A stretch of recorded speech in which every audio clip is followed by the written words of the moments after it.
नमस्कार, मैं हूं ज्योति और आप देख रहे हो पहल 24 और इस वक्त मैं आ चुकी हूं सिद्धार्थ नगर में और मेरे साथ हैं बसपा प्रत्याशी नदीम मिर्जा जी। सर, स्वागत है आपका हमारे चैनल में। सर, ये बताइए कि इस बार किन मुद्दों को लेकर आप चुनाव लड़ रहे हैं? देखिए, आप गौतम बुद्ध की एक पवित्र धरती पे हैं जी। यहाँ पे जनप्रतिनिधियों ने जनता को छला है, ठगा है। अभी मौजूदा सांसद जी हमारे माननीय वो 15 साल से हैं, डबल इंजन की सरकार है और इंफ्रास्ट्रक्चर जो है वो उसके बारे में स्वास्थ्य, शिक्षा, इनके बहुत बदतर से बदतर हालत है। आपको कोई भी एजुकेशनल इंस्टीट्यूट नहीं मिलेगा, कोई भी आपको स्वास्थ्य संबंधित बड़े अस्पताल नहीं मिलेगा और पलायन यहाँ एक बड़ी समस्या है। जो नौजवान यहाँ के अधिकांश मुंबई, सूरत, गुजरात ऐसी जगहों पे हैं। अब जिस माँ बाप के बच्चे हैं, जो ओल्ड एज में माँ बाप को ज़रूरत है उन बच्चों की, उनकी मजबूरी भी है, पेट भी पालना है, परिवार भी चलाना है, तो माँ बाप को छोड़ के और अपने सारे संसाधन को छोड़ के प्रदेश में पड़े हुए हैं। अगर यहाँ पे चुनाव जीतता हूँ, जनता हमें सहयोग करती है, तो इन्हीं मुद्दों को आगे अग्रसर करूँगा और यहाँ फैक्ट्रियाँ और फ्रेंचाइजी जैसे कोका कोला, पार्ले वगैरह जो भी चीज़ें हैं, इन लोगों की जैसे कैलाबाद और सफेदाबाद में है, इस तरह की चीज़ें लाने का प्रयास करूँगा ताकि ये रोज़गार यहीं मिले, अपने बच्चा अपने घर पे रहे, अपने बूढ़े माँ बाप के साथ रहे। तो बेसिकली आपका जो मेन मुद्दा है वो युवा को रोजगार देना है। अच्छा, ये बताइए, यहाँ पे हमारे जो सांसद हैं वो 3 बार से सांसद रह चुके हैं, तो उनके बारे में कुछ कहना चाहेंगे? इस बार वो हमारे बड़े हैं, आदरणीय हैं और सांसद हैं। लखनऊ में बहुत बार उनसे भेंट मुलाकात हमारी, बहुत शुरुआत में जब हम राजनीति करते थे तो उनसे मार्गदर्शन भी लिया करते थे। लेकिन जब काम की बात आएगी, क्षेत्र में काम करने का सवाल आप करेंगे, तो जो वास्तव स्थिति है उससे अवगत कराना पड़ेगा। तो उनके बारे में कहना क्या है, वो एक प्रत्याशी है, मैं भी एक प्रत्याशी हूँ और मेरा मानना है कि जो लोग कहते हैं कि लड़ रहा हूँ, लड़ाई हो रही है, तो ना लड़ रहा हूँ मैं, ना लड़ाई हो रही। मैंने वेरी फर्स्ट डे मैंने यही कहा था कि मैं यहाँ जीतने आया हूँ, जनता का दिल, और जनता दिल जीत लूंगा तो चुनाव अपने आप जनता जिता देंगे। अच्छा, तो जगदम्बिका जी तो बोल रहे हैं इस बार 4 लाख पार, उस पे क्या कहना चाहेंगे? नहीं, वो नहीं बोल रहे हैं, आदरणीय देश के प्रधानमंत्री जी हमारे बोल रहे हैं, शुरुआत का स्लोगन नहीं, वो उन्हीं का तो था। बोल रहे हैं कि 400 पार, ये बोल रहे हैं 4 लाख पार।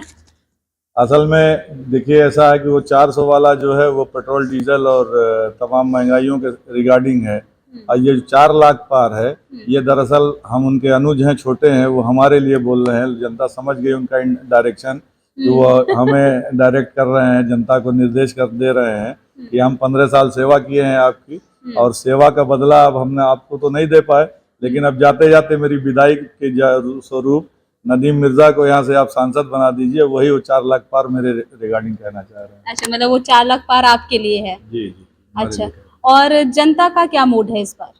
जनता का मूड ये है कि जनता बिल्कुल खामोश बैठी हुई है, और मुझे तो प्रचार के दौरान बड़ा हास्यास्पद लगा। बहुत गरीब आदमी, उसने मेरे कान में आके कहा, मैंने उससे हाथ मिलाया, आगे बढ़े, वो मेरे कान में आके कहा, साहब बिल्कुल चलते रहिएगा, इन दोनों लोगों को लड़ने दीजिए, आपकी एकदम वो तय है जीत, और हम लोग एकदम खामोश हैं। और अब की 15 को देख लिया, एक को बगल की लोकसभा में देख लिया, तो देखने जैसा कुछ नहीं है।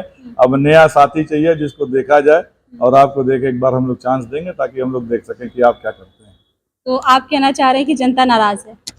जनता बुरी तरह से नाराज है, और उसका प्रमाण ये है कि अगर आप अखबारों को देखेंगी तो विगत कई दिनों से लगातार उनका कई गांवों में विरोध हो रहा है।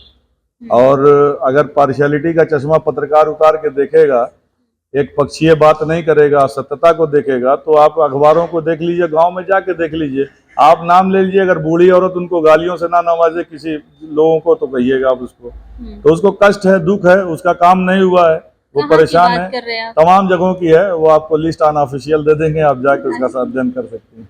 अच्छा जी, ठीक है। हमारी ऑडियंस से क्या कहना चाहेंगे? ऑडियंस से यही कह रहे हैं, कहना चाहूँगा कि ये जो परंपरा बनी हुई है कि स्काई लैब बन के और बड़ी बड़ी बर व्यवस्थाओं से आए हुए लोगों को जब चुनते हैं आप, तो ये आप भूल जाते हैं कि कल जीतने के बाद आप उनके दरवाजे, उनके गेट के आसपास जाके भटकते हैं कि कोई उनसे मिलवा दे।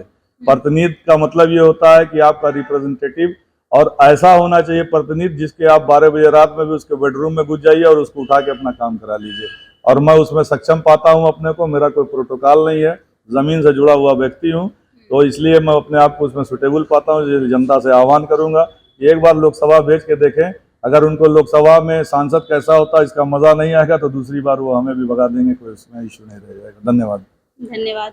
तो ये थे बसपा प्रत्याशी नदीम मिर्जा जी, जिनका कहना है कि वो इस बार विकास के मुद्दे को लेकर चुनाव में आए हैं और डेफिनेटली जीत के जाएंगे। देखते रहिए पहल 24। मैं हूँ ज्योति।